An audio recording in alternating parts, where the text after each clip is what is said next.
Have you ever wondered why earning more still doesn't feel like progress? Here's something strange that happens to most people in their late 20s or early 30s. They get promoted, maybe twice. Their salary goes from $45,000 to $65,000, then to $80,000. They feel like they're winning, like they've made it. But when they check their bank account at the end of the month, it's almost the same as it was 3 years ago. More money is coming in, but nothing is being built. This isn't a story about bad luck or unexpected expenses. This is about something far more common and far more invisible. It's about a financial illusion that affects millions of people across the US and Europe, people who are doing everything society told them to do. They went to school, they got the job, they got the raise, and yet they're standing still. Today, we're going to walk through the numbers, not to scare you, not to sell you anything, just to show you what's actually happening beneath the surface of that paycheck. Because once you see it, you can't unsee it. Let's talk about someone we'll call James. James is 29. He lives in Austin, Texas. He works in marketing for a mid-sized tech company. 3 years ago, he was earning $50,000 a year. Today, after 2 promotions, he's making $78,000. On paper, that's a 56% increase. That's real progress. But let's open the hood. At $78,000 a year, after federal and state taxes, James takes home about $58,000. That's roughly $4,800 a month. His rent for a 1-bedroom apartment and a decent neighborhood, $1,650. Car payment on his 2022 Honda Accord, $420 a month. He financed it at 6.5% over 5 years because his old car finally died and he needed something reliable. Insurance, gas, maintenance, another $250. Student loans, $340 a month. He consolidated them, but they're still there. Then there's his credit card. He doesn't think of himself as someone with credit card debt, but he's carrying a balance of about $4,200, and he's paying around $120 a month just to keep it under control. Groceries, utilities, phone, internet, subscriptions, Netflix, Spotify, gym membership, that's another $800. And we haven't even talked about going out. Drinks with coworkers, a weekend trip, new work clothes, a birthday gift for a friend. Let's add it up. Rent, $1,650. Car payment, $420. Car expenses, $250. Student loans, $340. Credit card minimum, $120. Basic living, $800. That's $3,580 in fixed or semi-fixed costs. He has $1,220 left for everything else. And when life happens, a dental bill, a wedding, a flight home for the holidays, that $1,220 evaporates. So at the end of most months, James has maybe $200 to $400 left over, sometimes less. Sometimes nothing. 3 years ago, when he was making $50,000, his take-home was about $3,400 a month. He lived in a cheaper apartment. He didn't have a car payment. He had about $300 left most months. Now, he's making $78,000, and he still has about $300 left most months. The salary went up. The net worth didn't. So what happened? James didn't make one big financial mistake. He made a series of small, socially normalized decisions that are completely invisible until you add them up. When he got his first raise, he moved to a nicer apartment. Not because his old one was unlivable, but because he could afford it now. And honestly, everyone at his level was living in similar places. When his car broke down, he didn't buy an $8,000 used car in cash. He financed a $24,000 car because the monthly payment seemed manageable. And it is manageable. That's the problem. It doesn't hurt enough to stop him. When he wanted to take a trip to Denver with friends, he didn't skip it. He put it on his credit card. He told himself he'd pay it off next month, but next month, something else came up. None of these decisions were reckless. They were reasonable, justifiable, normal. But here's what most people miss. Every time your income increases, your lifestyle has a chance to increase with it. And in most cases, it does. Automatically. Unconsciously. Economists call this lifestyle inflation, but that phrase makes it sound optional, like something you choose. In reality, it feels mandatory because the people around you are upgrading. Your coworkers are driving newer cars. Your friends are living in better apartments. Social media is showing you a version of success that requires spending, and so you adjust. You don't even call it lifestyle inflation. You call it living your life. But here's the brutal truth. If your expenses rise at the same rate as your income, you are financially no better off than you were before the raise.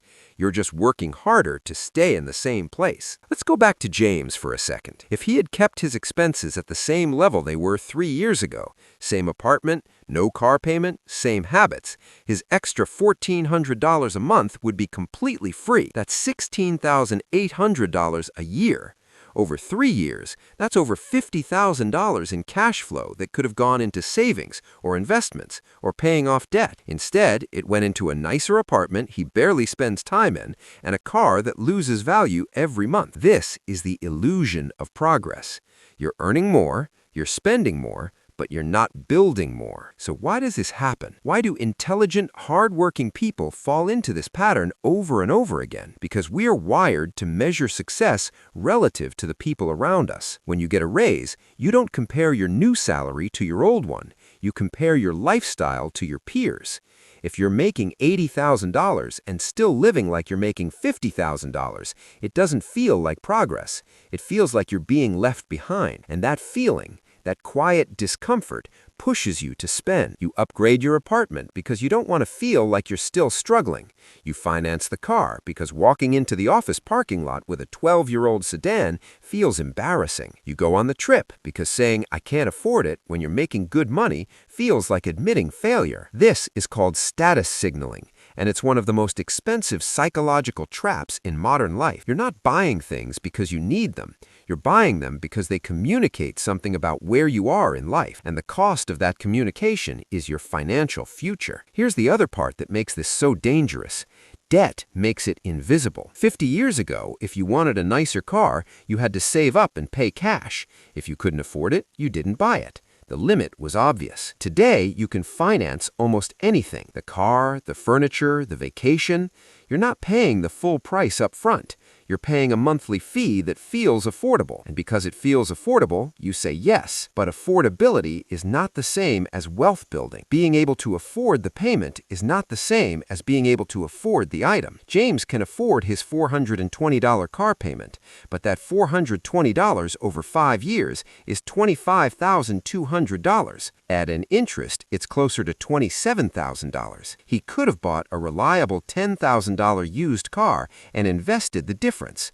Over 10 years, that difference could grow into $30,000 or more. Instead, he's paying $27,000 for something that will be worth $8,000 by the time it's paid off. This is the hidden tax of lifestyle inflation. You don't see it month to month, but decade to decade, it's the difference between building wealth and treading water. Let's fast forward 10 years. James is now 39. He's still working, still getting raises. He's making $110,000 now, but his rent is $2,200. His car payment is $520 on a newer model. His credit card balance has creeped up to $7,500. His student loans are still there because he's been on an income-based repayment plan. He's earning more than twice what he was at 29. And his bank account still has about $500 left at the end of most months. Meanwhile, let's imagine a different version of James. Same person, same career, same raises. But this version kept his expenses flat for the first 5 years. He stayed in the cheaper apartment. He bought a used car in cash. He didn't finance his lifestyle. By age 34, he had $80,000 saved and invested. By 39, with compound growth and continued contributions, he has over $200,000. Same salary, same job, different choices. One version of James is still living paycheck to paycheck at $110,000 a year. The other version is quietly wealthy and has the option to take risks, change careers, or step back from work entirely if he wants to. That's not an exaggeration. That's just math. The difference between these two paths isn't discipline. It's not about cutting out coffee or skipping vacations. It's about understanding that every dollar you spend is a dollar that can't compound. And compounding is the only tool that actually builds wealth over time. So what do financially intelligent people do differently? They don't avoid spending. They don't live in deprivation. But they treat lifestyle upgrades like investments, and they ask one simple question before making them. Does this move me forward, or does it just feel like moving forward? When they get a raise, they don't automatically upgrade their life. They pause. They let the new income sit for a few months.